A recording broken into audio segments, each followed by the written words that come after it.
Are we live? Hello, everybody. Are we live? I think we're live, yeah. Hello, everybody. I'd like to welcome everybody who's watching, all of our Gozamos readers and fans and Facebook followers and Twitter and everything like that. We're here to talk about should young Latinos vote for Hillary Clinton. I'm joined today by Luis Antonio Perez. He's an independent producer and radio host based here in Chicago. Also joining me is a longtime friend. We've been friends, debate buddies on Facebook and everywhere, as she's an Oakland-based writer and student of anthropology at the California Institute of Integral Studies, Nyki Salinas-Duda. So you got your wine, nice. Oh, snoozed. So, Luis, you reached out because of my piece yesterday that I wrote for Latino Rebels about a moment that I witnessed at a conference that was held at DePaul last Thursday. Mm-hmm. It was called the 2016 in the Latino Vote. It was hosted by the Latin American and Latino Studies Department at DePaul in collaboration with Futuro Media group with Maria Hinojosa, and the first panel had Maria Hinojosa and it had Julio Ricardo Varela. It also had Cristina Mora, who's a UC Berkeley professor. She wrote the book Making Hispanics. There was also a graduate student going to be a professor next year at Northwestern, Michael Rodriguez. And there was also the director of Hispanic research at the Pew Research Center, Mark Hugo Lopez. And so the first panel was talking. It was titled "Deconstructing the Myth of Numbers," and it was all about statistics. And it was the first panel, and Maria Hinojosa, she called on one of her students. She teaches a class on intersectionality and mental health and how that deals with mental health. And her student was talking about how young people are, they feel disengaged, they feel disillusioned by the system. And she, as I said in my article, she kind of mentioned just off the cuff, like it wasn't a big deal. She mentioned that she wasn't voting for Hillary Clinton, and that rippled through the crowd. It was actually one of the first applause. It might have been the very first round of applause that any comment had received, and it ended up being the largest applause line of the whole morning, maybe of the whole day. And the panelists were really shocked by that. And so in my article, I talk about how the panelists, a lot of them were, at least over 35, some of them over 45, over 50. But the people in the crowd, few people were over 25.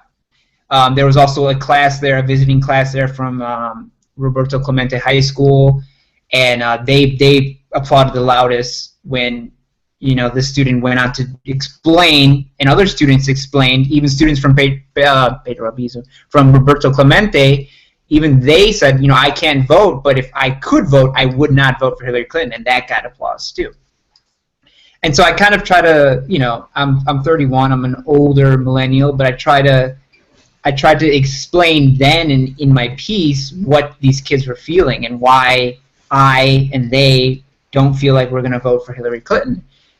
No matter what. And that's the controversial line. The controversial line is no matter what. If this was another year and if this was 2008 and I said I'm not voting for Hillary Clinton, people said, oh, well, whatever. But now that we have Donald Trump, who is, threatening to destroy the universe as we know it,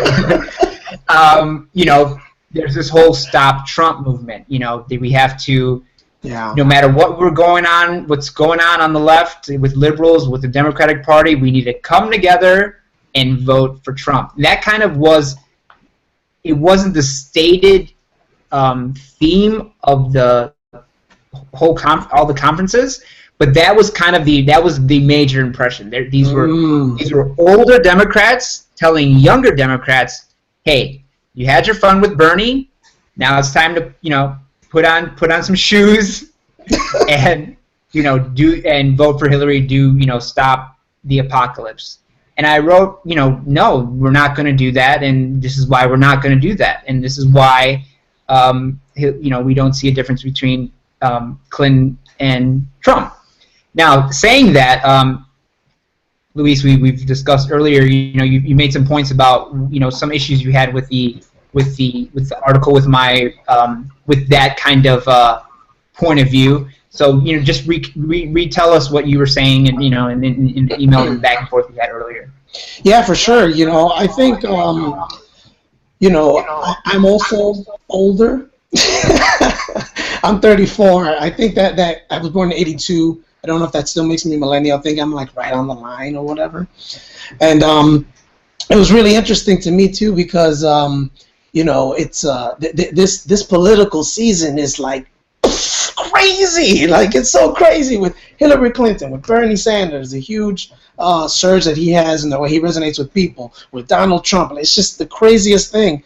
And I didn't expect, for me, one of the crazy things for people to say was Hillary Clinton is the devil. And I want to hear from you guys too. Like, do you kind of get that same sense? Because I'm from Chicago. I'm in a very progressive area, obviously politically. Republicans never get voted into office in Chicago, ever. So there's going to be a lot of liberal perspectives, but man, people, they don't just love Bernie Sanders. They like adamantly hate Hillary Clinton. I'm wondering if you guys are seeing the same thing in your social media circles. How about you, Nyki? I think that is an accurate statement, and I'm also based in Chicago. I am a little bit younger than you guys, so I feel a little better saying this. I'm 27, actually a millennial, yeah, I think that a lot of the reason that people are expressing this hatred towards her and having this really strong connection with Bernie Sanders, though I'm not included, has a lot to do with, like Hector says in his piece, has a lot to do with how establishment she is, how tied in she is to previous administrations, and also how her own political career has been very, like, she's not pushed the envelope at all. She's not a progressive or a radical by any stretch of the imagination. Yeah, I think people have a legitimate beef with her. I think it has less to do with Bernie and more to do with her as a politician, that people are kind of fed up with that kind of professional politician. Yeah, and the thing that sort of is crazy for me is like, why aren't people this mad at the president right now, at Barack Obama? Just as one idea to posit out there, like all this vitriol that I see for Hillary Clinton, part of it is like, well, she's just a continuation of the current policies that are in place. I don't hear even maybe an iota of as much vitriol against Barack Obama as I do against Hillary Clinton, and it's really interesting to me. I think I agree with you, Nyki. I think they're legit, but I always try to pay attention where things are out of balance, and I ask questions there, like, why is this to me appearing out of balance? I don't know, Hector, are you seeing in your circles people being super hateful of Hillary Clinton too? And do you hear anything about Barack Obama or see in your circles? Yeah, I think there is a lot of criticism of Hillary Clinton's campaign, but I think the Latino media, to be fair, has been very critical of Obama, especially on immigration.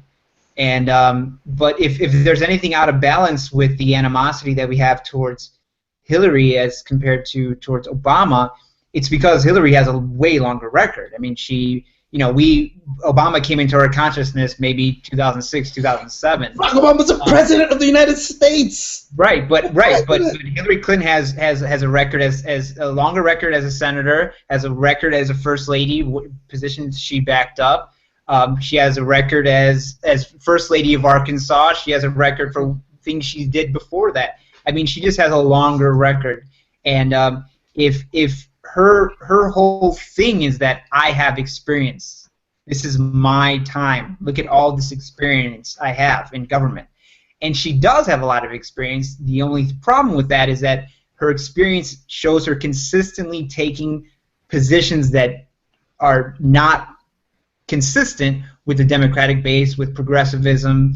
I mean, free trade, foreign policy, her policy towards war in the Middle East, oil extraction on the environment. I mean, everything. I mean, it's Wall Street, prison industrial complex, welfare. She has a long record of having positions that were centrist and expedient at the moment, but now that we are looking for, we're not looking for a continuation of Obama. We weren't satisfied with Obama. We want more than Obama. We want more than Bernie. So you can't offer us somebody who's a proud centrist and tell us that she's in any way a progressive. And when you say, go ahead, Nyki. Sorry, she's totally in line with the politics of the Democratic Party. Maybe not the base, maybe not young people at least, maybe with the base, but she is she is a Democratic Party machine candidate.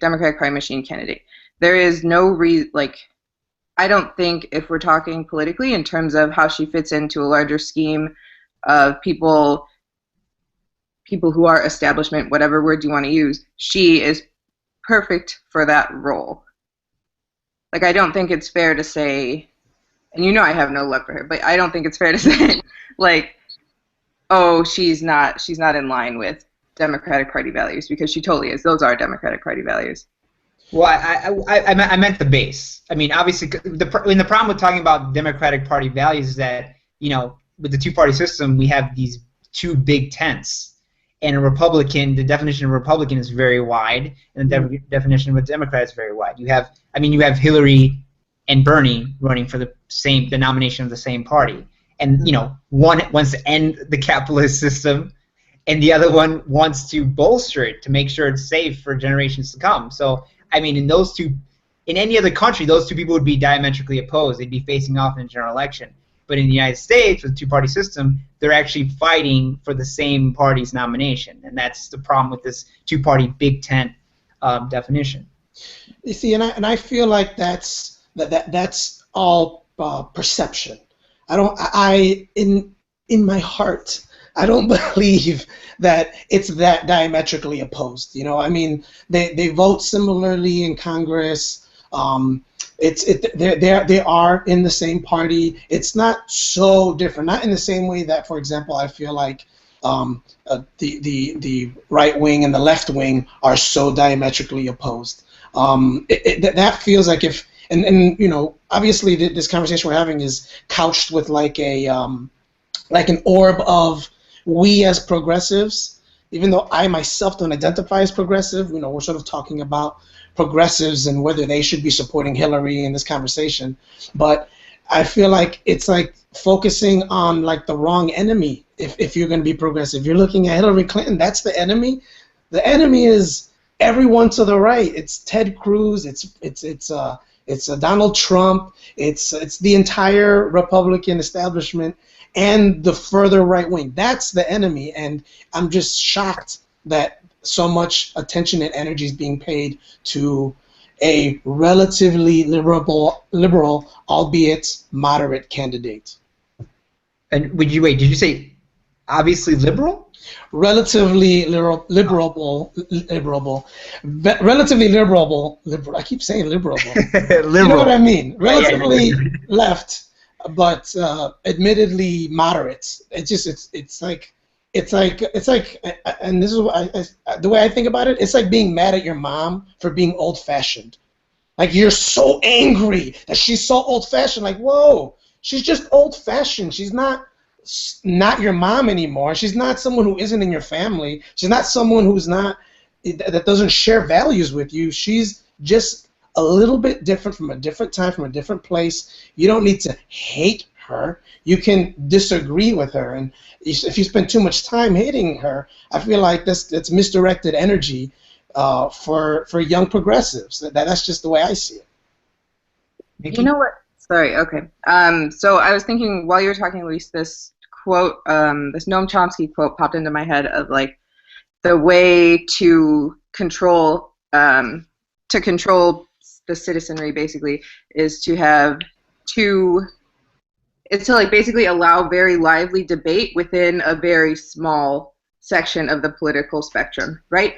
And so when we're talking about the two parties as being diametrically opposed, or as Hillary Clinton and Donald Trump as being diametrically opposed, as Hector points out in his article, they're really not that different. I mean, they use different rhetoric to get their points across, but their policies, especially in terms of foreign policy, are not going to be that different. So it's kind of like, what are we? That's kind of the point that young progressives are trying to make by not voting for Hillary, is they're saying we don't want either of these false options.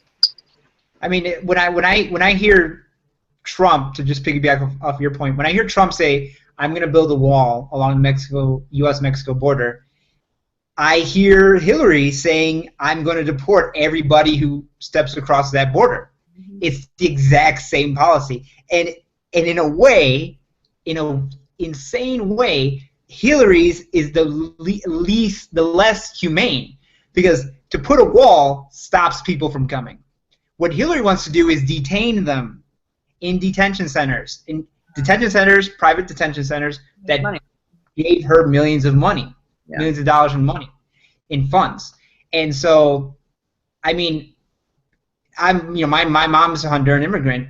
I'm sure those people coming from Honduras would much rather face a wall than to face 6 months in a cold detention center, and then be 3 years old and have to face an immigration judge without an attorney, and then be sent back anyway.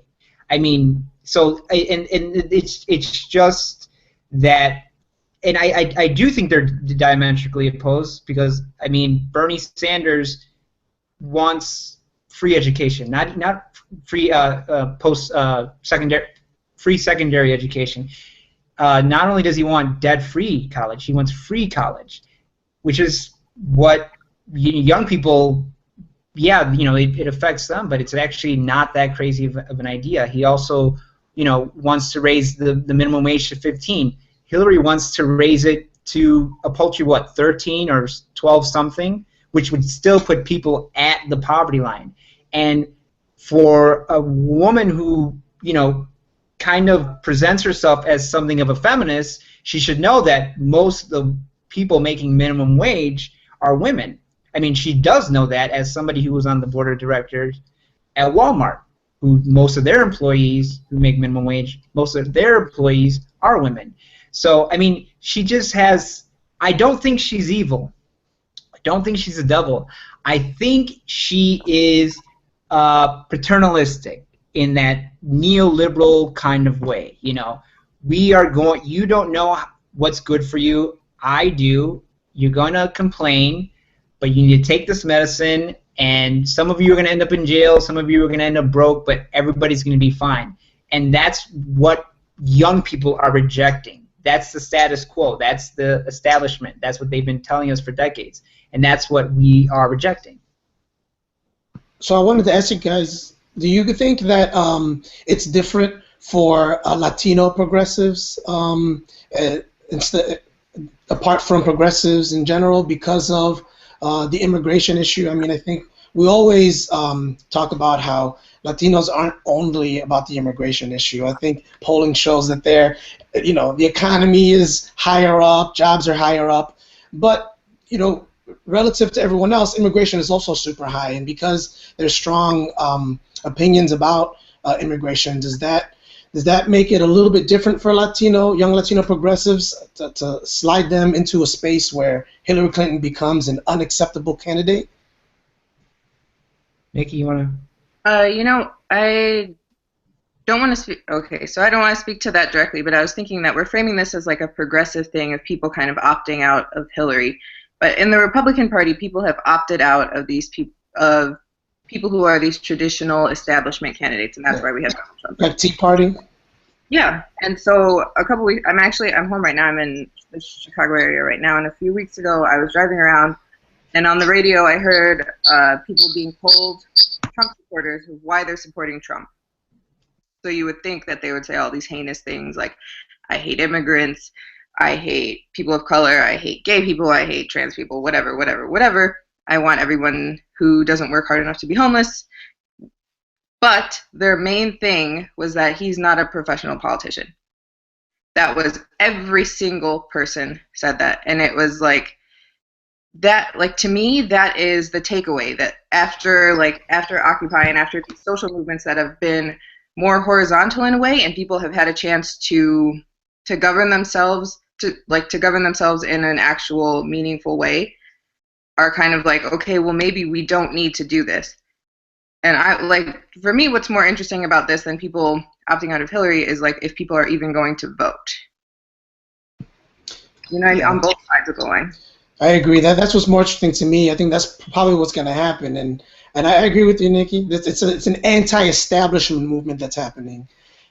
Sure, they're happening independently on the right and to the left, but it's more of an anti-establishment movement. And that's a little bit surprising to me too, on the left side, because I mean, Bernie Sanders has been a senator for like longer than I've been alive. Like, how does that not mean that, you know, career politician doesn't equate to at least part of the establishment? I think it does. I think people have, especially lately, have been picking up on that. I think we were really excited about Bernie earlier on, and as time goes on, we start to see that he is, you know, biting his tongue, which is the first sign that we shouldn't put our faith in this person, because we don't need somebody. We need somebody like Donald Trump, but a progressive, somebody who's going to say, you know, the thing that's on his mind or her mind, you know, like that's why I like Jill Stein. I mean, she says what's on her mind. She says, yeah, I'm friends. I like Bernie. I like what he's doing, but he's completely wrong to be trying to fight for the Democratic nomination, because he cannot. She's the Green Party candidate, right?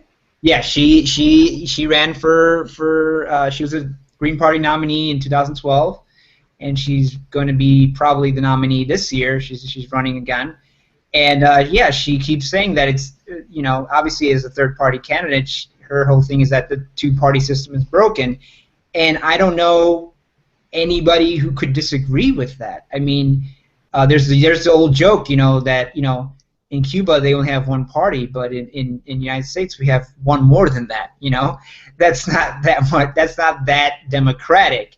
Or there's a thing that Gore Vidal said, that there's only one party, and that's the property party, and there's two right wings, the Democratic Party and the Republican Party. I mean, I think a lot of, especially young people, especially progressives, feel that way. You know, these are two parties that they both want the status quo, and they're just playing to different bases. You know, one's playing to a rural white man who feels like he's lost his power or status in America, and the other people are, you know, people of color, oppressed minorities, and they're both being played to, but neither party intends on giving those sectors what they want. They just want their vote. So I wonder if I could ask you, Hector, more about the event that you went to. You know, in your piece, you talked also about how after the kids, the young people, I don't want to say kids, I feel like that's almost pejorative, because there's college students, right, and high school students that were there. There were some high school students there. Yeah, there were some 15-year-olds. So yeah, kids. Still young adults. And but when they did cheer for when the other student said she wasn't going to vote for Hillary Clinton, in your piece you talked about how the panel appeared to almost be in shock. Can you talk about that a little bit?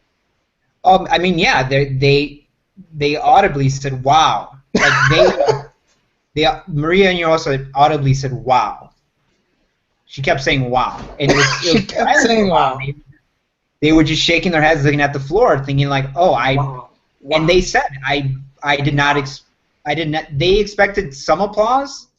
They didn't expect the whole audience to applaud, and that scared them. And that's what older or people who don't feel that don't get. They're so afraid of Trump that they don't understand like you said earlier, you we were talking and you said that not voting for Hillary and letting Trump win is like cutting off your nose to spite your face, right? And I have to disagree with that because, sabotaging the system isn't my face. The system it's not me. And yes, so there's people who want, the system is broken already. Like Trump he can further break it, I guess, but it's already broken. And the only thing Hillary Clinton represents is a Band-Aid. It's a stopgap. It's we'll keep it going for 8. If she gets elected, it's 8 more years. It's not 4 more years. Let's be honest here. But so it's going to be 8 more years, and then in 8 years we're going to be having the same discussion. Okay, do you want a revolutionary or do you want a status quo person? Because this person and the Republicans are trying to present to us, they're really dangerous. So you need to vote against them and vote for the Democratic Party's candidate. And I do think that the Democratic Party, I don't see how anybody can argue with that the Democratic Party has rigged the system to choose its candidate. I mean, when Jake Tapper asked Debbie Wasserman Schultz, the chair of the Democratic National Committee, to explain the superdelegates and why they exist, she said just with no, she didn't care. She didn't even hear what she was saying. She said, "Oh, it's to stop the party's candidate from having to run against a grassroots candidate." And anybody who heard that was like, "What?" I mean, but that's our fault because we forget that these are, the Democratic Party and the Republican Party are private institutions, and if they don't want, Bernie Sanders as their candidate, as a private institution, that's what they're arguing is that, well, if as a private institution we don't really actually have to have Bernie Sanders as a candidate because that's not what we are choosing. And so, that just sets up what Hillary Clinton is. Hillary Clinton is not for America, not for anybody else other than to serve the Democratic Party. And that's what, when people clap to say that they're not voting for Hillary Clinton, that's what they're clapping about. They're saying, I'm not going to vote for the Democratic Party, who the Democratic Party tells me to vote for. Because the polls show that Bernie Sanders has a majority opinion rating among Democrats, and yet he's still behind in the Democratic primaries. And that shows you that there's not only is there a disconnect between what the Democratic Party wants and what the base of the voters want. That distance is by design. It's there to control who the party puts up. So are the panelists part of the problem? They're part of the establishment? They're part of the system? They're helping perpetuate it? What do you think, Nyki? Can I question this framework a little bit? Because we keep saying establishment, but we mean the state, we mean the nation state, and we mean capitalism, 1. And then 2, we keep calling Bernie Sanders a revolutionary.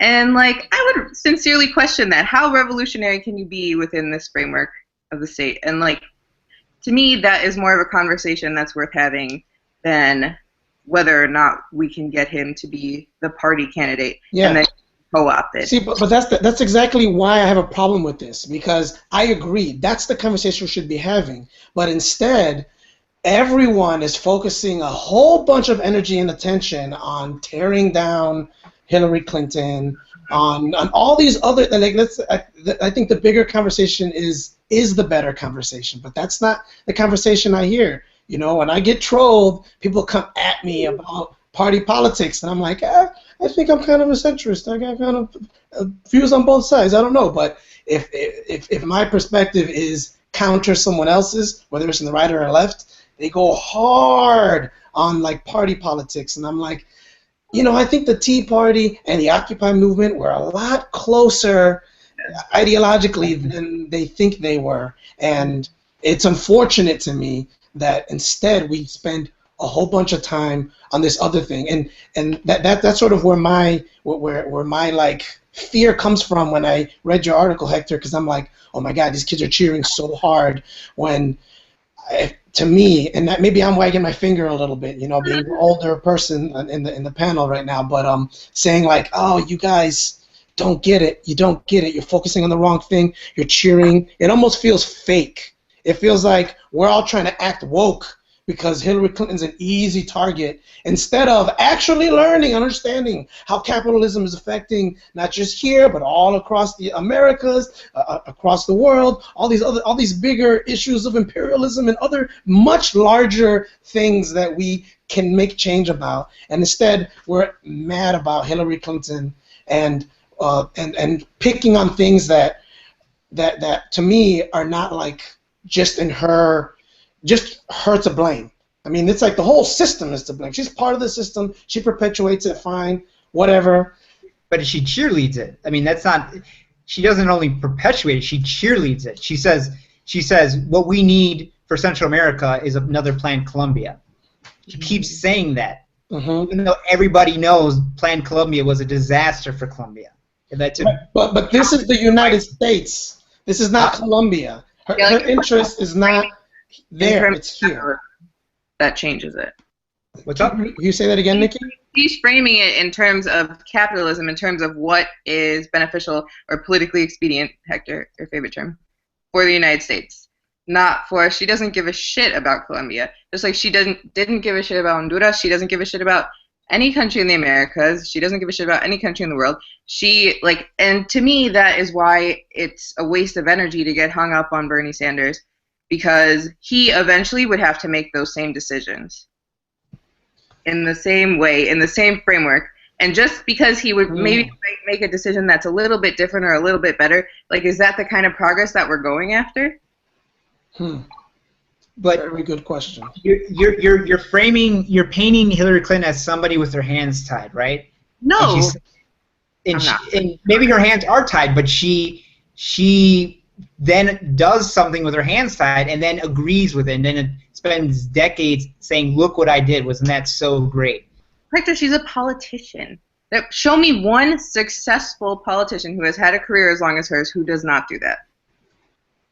I mean, but Bernie Sanders has had different views than her on foreign policy and stuff like that. Yeah, his record's not perfect, but his record's very different from Hillary Clinton's. And is that really what we want? Do we want to just accept that she's a politician and this is how it is, right? We want to fight against that. No, but we can't. Like, doing that, you then, like, okay, if we say, no, what we need is a different kind of politician, you get the kind of people who spend 3 years or something campaigning for Obama and then check out politically. That is not the right avenue to seek political change, by, like, latching onto a candidate like you're a fucking leech and not letting go until they do the right thing, because it's never going to happen. It's just not. I mean, obviously, Nyki, we've talked about this before. You agree with the bottom-up approach, right? You think that political change, and I agree with you. I think political change, if it's going to happen, if the system, the state is going to be altered or abolished, it has to happen from the bottom. You cannot do it from the top, because the top is has too much control, right? Yes. So now with the political climate now, like where we're at, so we have Hillary Clinton as the presumptive nominee for the last 20 years, and you have Donald Trump, who I guess, I mean, he's going to be the nominee, right? Is there any questions about that still? I think the Republican Party right now is probably, Reince Priebus is probably up all night, every night, trying to think about how can I take it away from this asshole. Because, if Donald Trump is the Republican nominee, that's going to hurt the brand more than it's even hurt now. People are going to remember, like, that's who your party put up as an option in a general election. That's who your standard bearer was in 2016. And, people aren't going to forget that. People still tie Reagan's name. You know, when you think of Republican, you think Reagan. You think, you know, you think people still bring up Barry Goldwater or Nixon. They're going to bring up Trump whenever you bring up the Republican Party for at least 10 years, 15 years. They're going to bring up, oh yeah, that's the party that had Trump as its nominee. Well, I'm wondering, like, with Trump as the nominee and with Hillary Clinton as the other nominee, and then these other party leaders, like you said, the Green Party. Think about that choice. Think about that choice. Yeah. I mean, you have a candidate who's probably received more campaign money from Wall Street than anybody ever. I mean, and then you have Donald Trump. I mean, when I preface it, it sounds like I'm talking about Donald Trump, but I'm not talking about Donald Trump. I'm talking about Hillary Clinton. And then you have Donald Trump. I mean, what? Let me ask you this, both of you. What, if anything, other than rhetoric, other than presentation, other than style, what separates Bernie Sanders, Donald Trump's platform positions from Hillary's? I don't know. I don't know how to answer that question because you know, it feels like you're trying to squeeze these people together, and then by proxy making it okay to attack Hillary Clinton because she's the same as Donald Trump. Hillary Clinton at least has, for you know, and I'm reaching for something here because I'm not like ready for this question, but like in my mind, just anecdotally, I'm thinking, well, she has like a history of public service, you know, in her resume.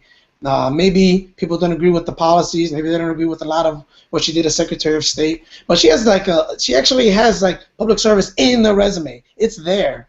Donald Trump is a businessman who is essentially an expert self-marketer, like knows how to get his name out there as much as possible. And to me, that's a significant enough difference to see them as two different candidates. I think even in your article, Hector, you sort of went through, I don't know if you were saying this or if you were just positing as a perspective that young people see, is for them, it's like the same thing. Donald Trump wants to build the wall, but she wants to deport people. Donald Trump wants to, you know, he's got ties with Wall Street, she's got ties with Wall Street. And for me, they're not the same. There are distinctions there that it's unfair to just ignore them and just say they're the same. If they're the same, then take the next leap. The whole system is rigged. Everyone is the same. All of it is meant to right, but do that's all the why things I'm that we don't willing want to to do. spite my face. That's why I'm willing to cut off my nose to spite my face. Because my face is the problem too, you know? You want revolution. That's what you want. You want revolution. Not my face, but you know what I mean, the state's face. Well, I mean, we're not going to get a revolution. So should Bernie Sanders is talking about, but that's the problem. Bernie Sanders is talking about a political revolution, and he doesn't mean it. I agree with Nyki. He doesn't mean it. He's barely a socialist, and maybe not even that. But he is talking about political revolution, and that's what people are latching onto. And if you want to talk about a revolution, let's talk about revolution. Let's really change the system. If in 2016 you're offering me Hillary Clinton and Donald Trump, I say no to both of them. Yeah. So Nyki, and also I think I should have to add this as full disclosure. You know, my mom is a Honduran immigrant, and I just, you know, within the Honduran community, I mean, Hillary Clinton's name, I mean, she wasn't the author of the coup, but she knew about it beforehand. I mean, her leaked emails and memos in the State Department. She was talking to the military up until the day that they took Zelaya out of office. So, and I know what the coup has done. I'm going to Honduras the 1st of June. I'm going to be there for a week. It's my second time going there. I know what the coup has done to Honduras, and that's only one country. And I know it doesn't matter to most people, but I know what she did in Honduras. I know what she did in Honduras. And so I just can't vote for her. It's just, my hands would be dirty too, you know what I mean? I can't vote for her than go to my Honduran cousins and family and say, yeah, I voted for Hillary Clinton. Or any Honduran, you know? Yeah. Yeah, so that's sort of what I was touching on before. You know, I wonder if as Latinos, as for young Latinos especially, who are most Latinos in the United States, is it more complicated because there's a different kind of understanding. I feel like when I talk to other people of color, they don't see American politics the same way that my Latino brothers and sisters do. There's like among Latinos, for me, this is kind of broad generalization right now, but there's more skepticism about capitalism. There's a lot more questioning about American policies, you know, internationally. There's a lot more of this stuff that's like I don't know. I mean, full disclosure for me too. My mom is a Colombian immigrant, and I went to Colombia for the first time about a year ago. And when I told people I was from the United States, they're like, oh, first they asked me, why is your name like our name? Why is your Spanish so good? And then they start talking about how bad the United States is. Like they do not like the United States at all. And it's all very, it's all about policy. It's all about, for Colombia, particularly drug policy, like Plan Colombia that you were talking about. And I just wonder if for Latinos it's different. Is it different for young Latinos being in the United States in this political climate? Do we think differently? I don't know. Nyki, do you think young Latinos think differently from other people of color? I mean, I think it's particular, but I wouldn't want to essentialize in any way and say, oh, we're more woke. What is the phrase? I put that word in quotes because a student used that. Oh, okay. In her comment. I was just hoping I was making fun of you, so I'm sorry. No, but I don't think that's totally fair because we have, like, let's not ignore that Black Lives Matter exists, and those people are, like, legitimately questioning, you know, the nation state. People are legitimately questioning the police state. People are legitimately questioning capitalism, and as part of the Latino community, we have a particular understanding, especially in terms of foreign policy, knowing what the United States has done, like, just over there, and people who have, like, direct experience with that. But I don't think we're the only ones who are on this page. I wonder if we could talk about one more thing before we wrap up. Could we talk about people who don't vote a little bit? I know a lot of people that I know are like, they don't vote, and they are proud not to vote. They're like, I don't vote. Woo! I'm like, what do you mean you don't vote? That means you don't participate. I'm wagging my finger at them. Can we talk a little bit about that? I mean, you didn't touch about that on your article, Hector, but I don't know. Nyki, do you have any thoughts or opinions? I feel like almost like you knew that's where I was going. Well then, I'll mute myself. No, you know what? Earlier you guys were talking about, no, Hector, you were talking about feeling like if you voted for Hillary, you would feel implicated, right? Like you would go back to Honduras and people would be like, damn, Hector, how could you do that? Like, how could you actively take part in something that you knew was fucked, that you knew was wrong, right? Right. To me, that's the same thing as voting for anybody. Like, no matter, even if it was, and to be honest, I'm not like an evangelist about it. I don't really give a shit if other people vote. Because it's there and plenty of people do it no matter what, right? It's not a revolutionary thing not to vote.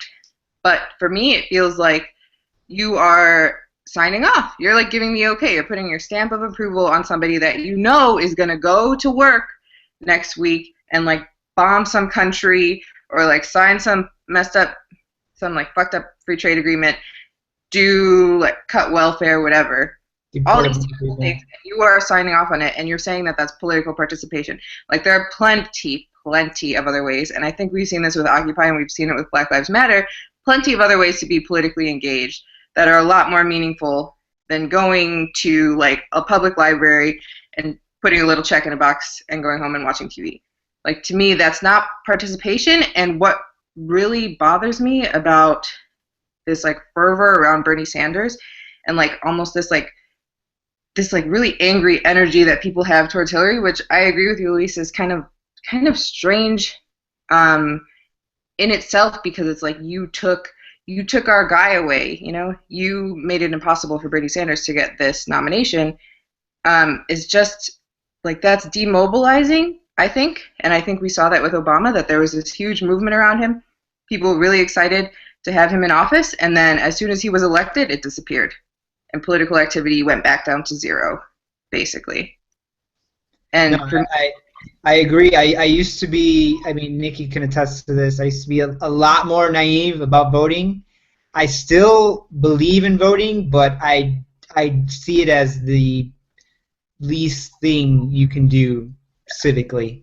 I think that I agree that you know, real change, real effective, long-lasting change is going to start at a local level, but I see voting at the federal level like a pincer move, like, you know, attacking the system, attacking the state from two sides. It's interesting that the very debate about voting was also another major theme at the conference in Nepal. It wasn't about in the first panel. It was in the second panel that had you know, alderman from the 35th Ward, Carlos Ramirez Rosa, and he had an interesting quote. He said, "Get arrested." He said, "Go out, get arrested." And this is the alderman of the 35th Ward. He said, "Go out, get arrested, and when you get out of jail the next morning, go out and knock on doors." And that got a really big applause, and I think people agree with what he's saying. Another interesting thing that came out on another panel, was it another panel? Yeah, it was another panel. The executive director of Chicago Votes was on the panel. The executive director of Chicago Votes isn't a citizen, and he doesn't plan on becoming a citizen anytime soon, and he basically belittled voting in front of the whole room, and you can tell that the host, like Maria Inosa, was really like, because the whole day is about voting, right? And here's the executive director of Chicago Votes saying, nah, I'm not a citizen, but nah, an organization that mobilizes people to vote, isn't that what it is? Yeah. And I mean, and I've been writing about this. I mean, one of my early articles for Gozamos was, you know, back in the day, Lupe Fiasco was going around saying, "Man, voting, man, fuck that shit, voting nuts, man," you know, like all that stuff, like, and I just was so angry at him, you know, because like the way I see it, people of color have very few avenues to affect any kind of change other than protest, and they're discouraged from protesting. They're out of fear, bodily harm, you know. If you're white, you have a different view about protesting than if you're black or if you're brown. You can get a shot if you protest. And so voting is just, I mean, people died, people got clubbed, people got bit by dogs for decades trying to vote. And then now that we have this franchise to say, just stay home. It's the same difference anyway. I mean, yes, it's not that important. I used to be very naive about that. It's not that important, but it's the least you can do. I mean, it's 15 minutes, 20 minutes, you know. I mean, people spend more time on Netflix. So, yeah, both, that's why I'm not saying I'm not voting at all. I'm saying I'm going to vote for a third party. Is it this to the same effect? Yes, but that isn't my fault. That's the system's fault. I chose the candidate that best aligned with my views. Now, if the system is rigged in such a way that my vote doesn't matter, that's a problem with the system. But I will have no problem voting for Jill Stein in November. Maybe there is a revolution happening, but it's Donald Trump. He is the revolution. I mean, in a way. Maybe. Because he's putting a lot of things on the table, right? He thinks he's just ginning up his base. Mm-hmm. But if it wasn't for Donald Trump, we wouldn't be arguing about Hillary Clinton, right? I mean, I don't think we would that much. I think we would be like, oh, yeah, she's fine, great, We had a black president, now let's have a woman president.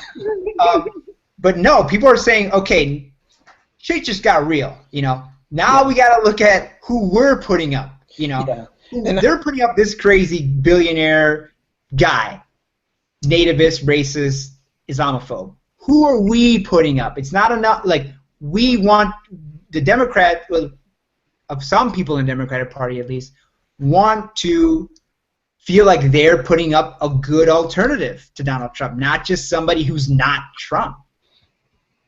See, I do think there is a revolution happening on that side, on the left, the right side, the far right side. I feel like Donald Trump is the results of that. I don't think he is the revolution, or he is the revolutionary. To me, this is just the Tea Party. You know, the Tea Party. Even though people poo-poo voting and all this other stuff, Tea Party got people elected into Congress, and they shut Congress down. And that's pretty powerful to me. In one election cycle, they were able to do that. Those same people that feel so disenfranchised to me were just waiting for anyone who even remotely appeared to be independent, even if it was this orange-skinned, super arrogant, like just very xenophobic guy. It doesn't matter. As long as he doesn't take money from corporations, as long as he's independent, that's who I'm gonna pick. Like I feel like a lot of those voters decided that, and to me, that's their revolution. Like Trump is not what they want; he just represents their rejection, and I would expect to see that from the left before I would see it from the right. But in my, one perspective, that's what I see. I see the right being way more revolutionary than anyone in the left, and I hear people from the left calling themselves revolutionary way more often. But they're not revolutionary; they're reactionary. They want to go back. They don't. Whatever little. Do they want to go back? Well, they want to go back like culturally. Like economically and class-wise and everything. Demographically, they want to change. They want to turn back the clock. Not they too far see back. where America is going, and they don't like it. Right. I hear the exact same thing from the left. The exact same thing. We don't like where the country is going, and we want to change it. I hear the same exact thing. I don't see the difference, the distinction, and the difference there. I don't see it. I'm not saying that I agree. I'm not saying that I feel what they're saying. I'm saying that for a grassroots movement, they are more successful changing the system that they disagree with than anyone I see on the left. That's what I'm saying. Is that making sense? Yes. Okay. I think that makes total sense. I think historically, at least in the United States, that the right, and I question the framework of framing saying the Democratic Party is the left, because that's totally not fucking true, right? These are both centrist parties for the most part. The Republicans have been historically much more successful at mobilizing white working class voters, and the left just doesn't even want to go there. The left, and now I'm talking about us as progressives or radicals or whatever. We don't want to engage with people who are unlike us, and then you get people who live where I live in Oakland and don't know their neighbors, like little wealthy kids from DC, New York, whatever, who are people of color but don't want to get to know their working class black neighbors. Or you get people who are like, oh, these white people work in a trailer, and we have the same class identity, however you want to frame it. We could have the same politics, but because they might be reactionary, or they might be they might say something that makes me uncomfortable, that's not PC. They might say bitch, right, Hector? They might say things that we don't like. We don't want to go there. And the Republican Party does not have that problem. And I think that's why what you're describing, Luis, is they are very, very successful at mobilizing people who feel disenfranchised, because even if it's in a lip service way and their policies are crushing these working class, mostly white people, they are acting like they're listening to their grievances. Yeah, I think the main thing that we're seeing now, and if you can say anything about Bernie supporters and Trump supporters, is that the problem with attempts at change is that class and race, as we know, are tied at the hip in the United States, right?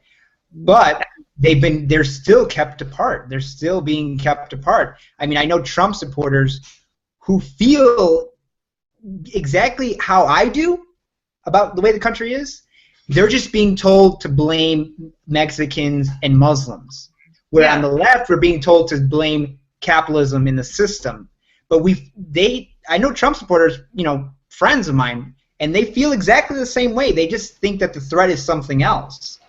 And if we weren't so scared to have a real, that was the main critique of has been the main critique of Bernie Sanders' campaign, is that he talks about class in a vacuum, and he lives in a raceless United States. And if you solve the class issue, you're going to solve everything else. And that's, America, the race issue and the class issue came up together. They're brothers. They're brother and sister. And so, I think to wrap this up, there's one question, right?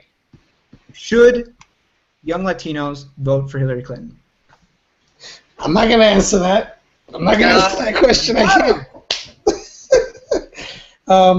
can't. I can't. Honestly, I can't. I'm not about people should vote or shouldn't vote. I just want people to be woke, man. Like, for real woke. Just vote or don't vote. But make a decision about what you're doing. Don't be passive. That's all I want. And people to be active in their political life.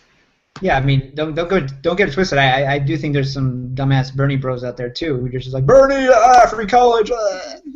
But I don't think you should vote for the status quo candidate. If you're really angry, and this is the year of anger. Okay. And voting for the status quo is not going to do anything. Okay, so I'll answer it like that. So you say don't vote for the status quo. I'm saying the status quo is not so bad. Vote for it if you want. I'm not going to be mad at you. Nyki, what do you say? Yeah, Nyki, what do you say? You got the last word. Maybe suggest you don't vote for Hillary Clinton, and maybe suggest you don't vote at all. But if you're not going to do it, be intentional about it and do something else. Don't go sit on the couch with your Netflix. That's not cool. All right. I think we had a good discussion here. hopefully I got something out of it. I'm sure some readers got something out of it. Totally. Again, I want to thank Luis Antonio Perez for joining me, and also Nyki Duda. Luz. Yeah, Luz, behind the scenes, our goddess mother who takes care of everything and makes me feel safe and warm inside. This has been Gozamos, a live stream, Real Talk. Thanks for joining us. Bye.